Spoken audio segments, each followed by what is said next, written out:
முதல்ல நம்ம பொரியல் பண்ணிக்கலாம். கேரட்டும் பீன்ஸும் போட்ட பொரியல். முதல்ல கொஞ்சமாக ஆயில் ஆட் பண்ணிக்கலாம். இப்போ ஆயில் ஹீட் ஆனதும் கொஞ்சம் சீரகம் போட்டதும் சீரகம் பொரிஞ்சிடும். உளுத்தம்பருப்பு கடலைப்பருப்பு போடணும்.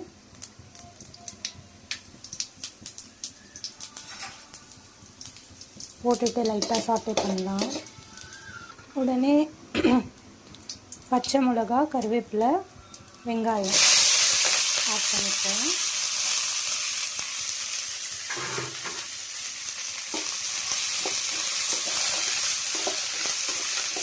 இதை நல்லா வதக்கலாம் ஃப்ரெண்ட்ஸ். இது கூட கொஞ்சமாக உப்பு ஆட் பண்ணிக்கலாம். ஆட் பண்ணிவிட்டு நல்லா வதக்கணும்.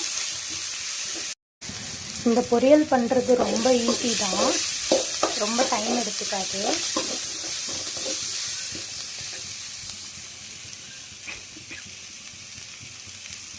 ஆனியன் கொஞ்சம் சாட்டே ஆனதுக்கப்புறம் அதில் நம்ம கேரட் பீன்ஸ் போட்டுக்கலாம், கட் பண்ணி வச்சது.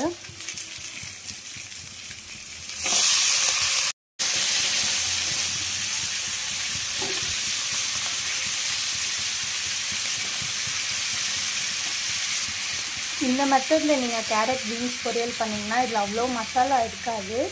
அட் த சேம் டைம் டேஸ்ட்டுமே நல்லாயிருக்கும். இது சாம்பார் சாதத்துக்கு நல்ல காம்பினேஷனாக இருக்கும். நல்லா மிக்ஸ் பண்ணிக்கலாம்.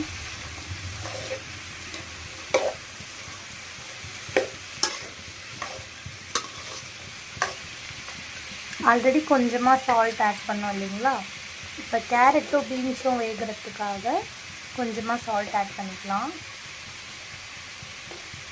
இது கூட கொஞ்சம் சாட்டே பண்ணிவிட்டு கொஞ்சம் நேரம் கழித்து டர்மரிக் ஆட் பண்ணிக்கலாம், மஞ்சத்தூள்.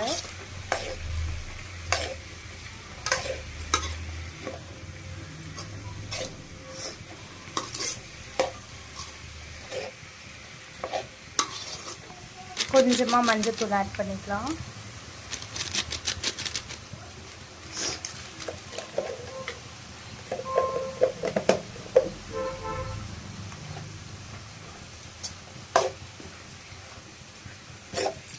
நல்லா எல்லா சைட்லேயும் மிக்ஸ் ஆகுற மாதிரி மிக்ஸ் பண்ணிப்போம்.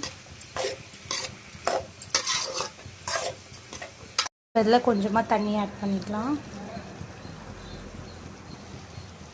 இந்த கேரட் பீன்ஸ் எல்லாம் வேகணும் இல்லைங்களா? ஸோ அதுக்காக போட்டுக்கலாம்.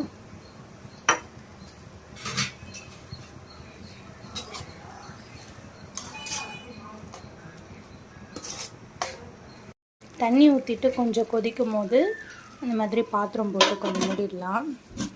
அப்போ அந்த ஹீட்லேயே அது கொஞ்சம் நேரம் வேகும். இப்போ கொஞ்சம் நேரம் ஆயிடுச்சு ஃப்ரெண்ட்ஸ், ஓப்பன் பண்ணி பார்க்கலாம்.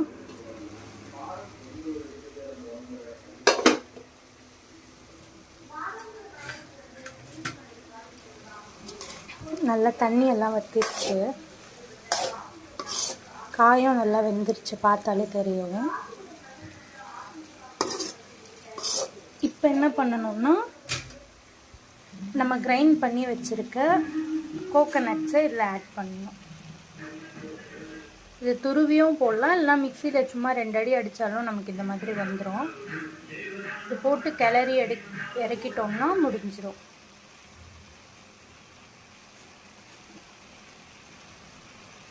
இப்போ கோகோனட் போட்டு நம்ம நல்லா கலக்கணும் இந்த காயோட.